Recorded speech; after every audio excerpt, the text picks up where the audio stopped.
Assalamualaikum warahmatullahi wabarakatuh. Bapak Ibu, teman-teman semuanya, Sobat GERD Anxiety dan Psikosomatis dimanapun kalian berada. Senang sekali saya bisa menyapa kalian kembali pada kesempatan ini. Dan hari ini teman-teman semuanya, Sobat GERD, kita masih seputaran pembahasan asam lambung, GERD Anxiety dan Psikosomatis. Karena sebagaimana yang sudah saya katakan pada video-video sebelumnya, bahwa channel Kang Ucup ini adalah channel yang membahas seputaran asam lambung, GERD Anxiety dan Psikosomatis. Dan Bapak Ibu, teman-teman semuanya, bahwa apa yang saya share ke kalian, apa yang saya bagikan di channel ini itu adalah murni karena apa yang saya ketahui berdasarkan pengalaman yang sudah saya lewati seputar asam lambung, GERD, anxiety, dan psikosomatis. Dan tentunya bagi kalian yang hari ini masih banyak sekali sensasi di badan, saya doakan semoga kalian semua senantiasa sehat selalu, berangsur membaik apa yang kalian rasakan, termasuk dari sensasi di perut, sensasi di dada, di kepala, dan di area tubuh lainnya. Karena memang itu adalah hal yang sangat wajar teman-teman Bapak Ibu. Jadi kalian itu jangan sedikit-sedikit menatap diri kalian dengan apa yang berubah dari diri kalian, karena semuanya itu memang adalah pengaruh dari asam lambung, GERD, anxiety, dan psikosomatis. Jadi tidak ada yang aneh jika berubah Bapak Ibu ya. Jangan ditanya lagi ini saya kenapa, ini kok saya gini, apakah penyakit ini, penyakit itu, dan lain sebagainya di sosial media kalian.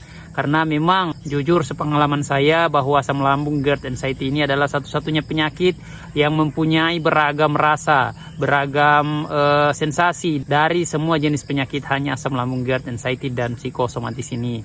Karena hasil daripada asam lambung, GERD ini tidak hanya masalah fisik kita, tetapi juga masalah psikis, sehingganya akan banyak sensasi yang kita rasakan teman-teman dibandingkan dengan penyakit lain, dan itu hal yang sangat wajar. Sekali lagi saya tekankan ke kalian ya.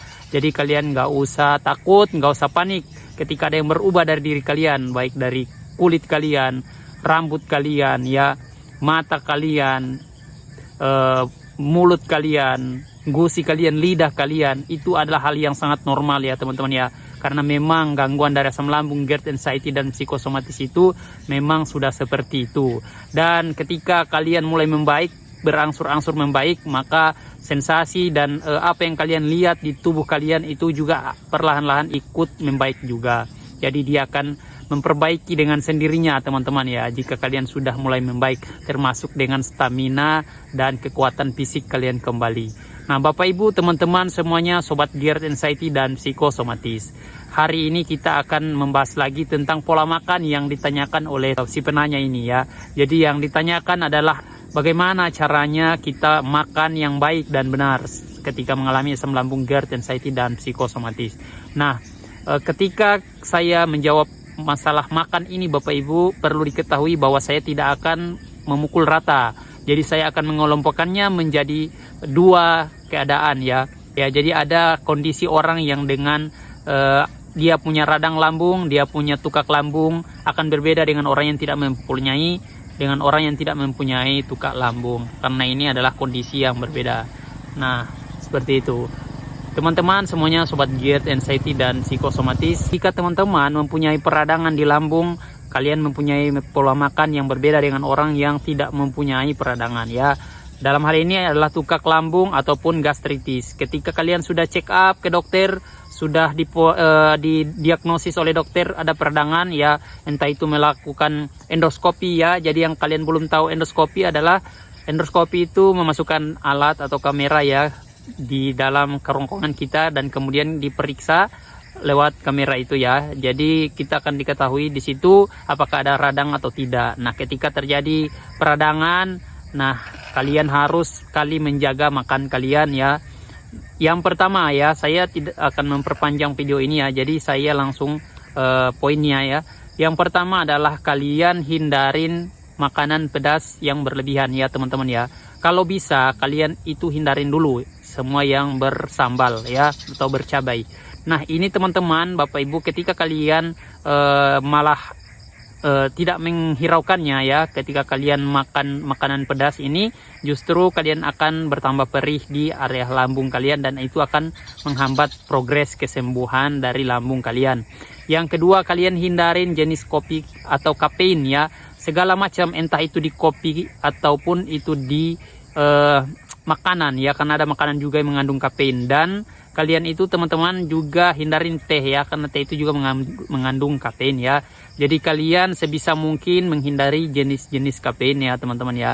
Yang ketiga yang harus kalian hindarin adalah soda ya. Soda, semua jenis minuman yang bersoda kalian hindarin untuk kesembuhan lambung kalian ya. Jadi dia itu bisa lebih cepat ketika kalian menghindarinya.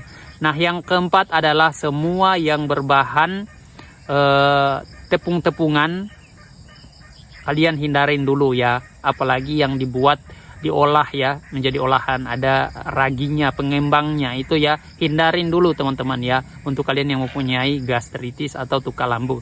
Dan yang kelima adalah minyak goreng, atau kalian makan makanan yang berlemak tinggi ya, apalagi ini lemak yang kurang baik, lemak jenuh ya, atau yang sudah dipakai secara berulang, ini sangat tidak aman untuk kalian. Kalian lebih baik konsumsilah minyak yang baik seperti minyak zaitun ya, atau minyak virgin coconut oil ya, itu jauh lebih aman. Dan yang terakhir teman-teman, kalian hindarin makanan yang bersantan ya. Jadi segala bentuk olahan dari yang dibuat santan itu juga kalian hindarin ya, karena juga dia kurang baik untuk lambung kalian.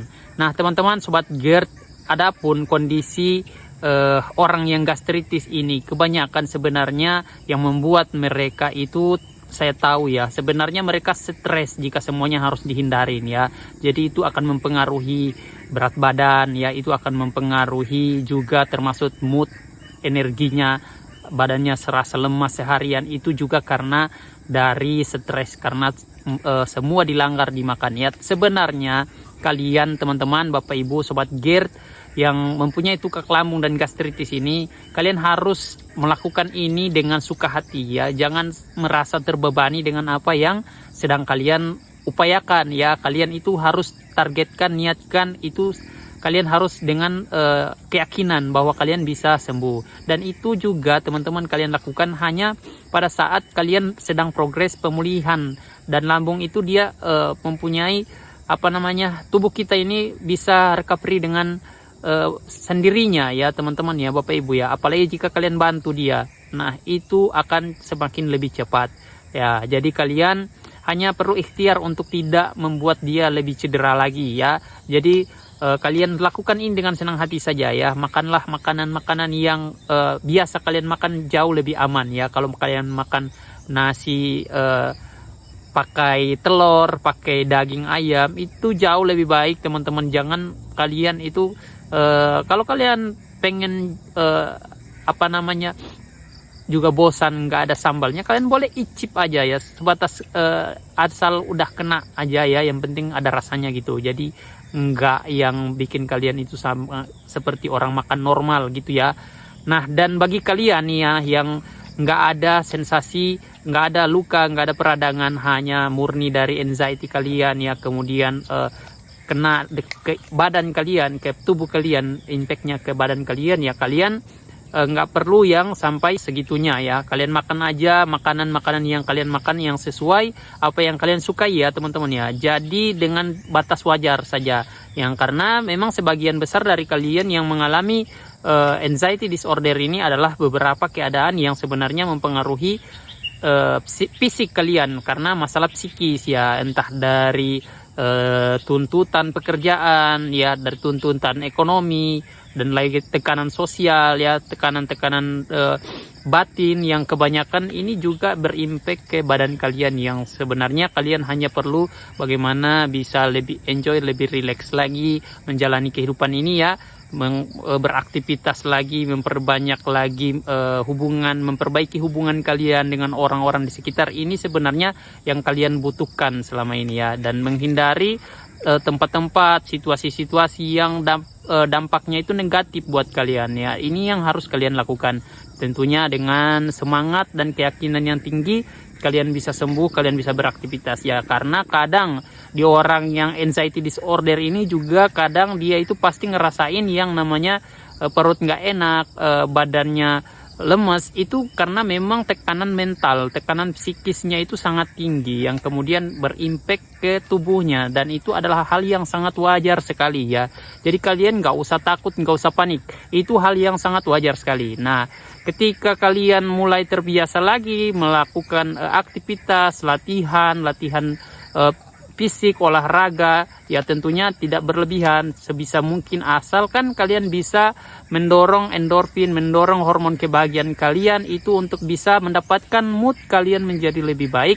Maka insya Allah dalam kalian konsisten seperti itu, kalian akan jauh lebih baik lagi, akan segera rasa khawatir, cemas, was-was itu akan berangsur membaik, dan ini akan terprogram lagi dengan kondisi keadaan yang baru lagi. Jadi dia akan menghapus memori-memori negatif yang lama yang tersimpan, dan dia akan memunculkan sesuatu yang baru lagi di dalam mindset pemikiran kalian, di program lagi.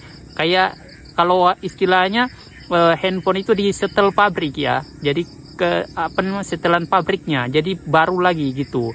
Dan ini tuh teman-teman, kalian harus latihan. Ini nggak mungkin terjadi kalau kalian tidak latihan, jadi kalian harus sering-sering latihan. Oke, salam sehat, tetap semangat, banyak yang sehat, kalian juga bisa sehat. Jadi kalian nggak usah khawatir, kuncinya adalah kalian disiplin, latihan, dan kalian harus yakin. Terima kasih telah bersama saya dalam video kali ini. Semoga kita semua selalu dalam lindungan Tuhan. Oke, Assalamualaikum warahmatullahi wabarakatuh.